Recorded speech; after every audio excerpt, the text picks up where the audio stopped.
మరి ఈ రోజు శాసనసభ్యులు అడిగినటువంటి వంశీకృష్ణ గారు యాదవ్ గారు అలాగే సింధూర రెడ్డి గారు మరి మన శాసనసభ్యురాలు చౌదరి అడిగినట్టుగా పెన్షన్ ఎలిజిబిలిటీ మీద పెద్ద ఎక్సైజ్ ఉంది అధ్యక్ష.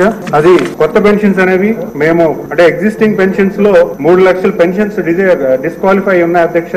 అలాగే కొత్త పెన్షన్స్ కూడా 2.5 lakhs కొత్త పెన్షన్స్ ఉన్నాయి అధ్యక్ష. దానికి మేము కార్యాచరణ చేస్తున్నాము. దానికి పూర్తి స్థాయిలో మాకు గౌరవ ముఖ్యమంత్రి వాళ్ళు ఆదేశాల మేరకు ఎలిజిబిలిటీ ఉన్న ప్రతి ఒక్కరిని కూడా కవర్ చేసే పరిస్థితి మేము కల్పిస్తున్నాం అధ్యక్ష. ఈ సభకి మరి ఈ సభ ద్వారా ప్రజలకి మేము తెలియజేస్తుంది ఏంటంటే ప్రతి ఒక్కరూ కూడా ఎవరైతే ఎలిజిబిలిటీ ఉన్నారో వాళ్ళందరికీ కూడా ఇచ్చే పరిస్థితి మేము కల్పిస్తున్నాం అధ్యక్ష.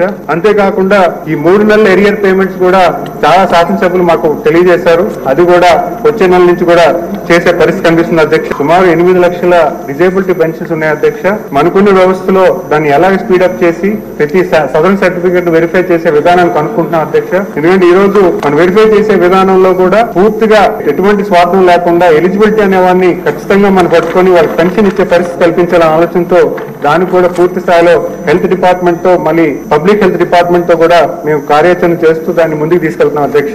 అంతేకాకుండా స్పౌస్ పెన్షన్స్ కూడా చాలా మంది అడిగారు అధ్యక్ష. వెంటనే ఇంట్లో భర్త చనిపోతే భార్యకి పెన్షన్ ఇచ్చే పరిస్థితి కల్పించడానికి కూడా దాన్ని కూడా కార్యాచరణ చేస్తూ వచ్చే నెల నుంచి దాన్ని ఇంప్లిమెంట్ చేసే అవకాశాలు కల్పిస్తున్నాం అధ్యక్ష. సో ఈ 3 ఎరియర్ పేమెంట్స్ కూడా స్పౌస్ పెన్షన్ కూడా వెంటనే క్లియర్ చేస్తున్నాం. అలాగే కొత్త పెన్షన్స్ కూడా కార్యాచరణ చేస్తూ వీలైనంత వేగంగా దాన్ని ముందుకు తీసుకెళ్లే పరిస్థితి చేస్తామని ఈ సభ ద్వారా తెలియజేస్తున్నారు.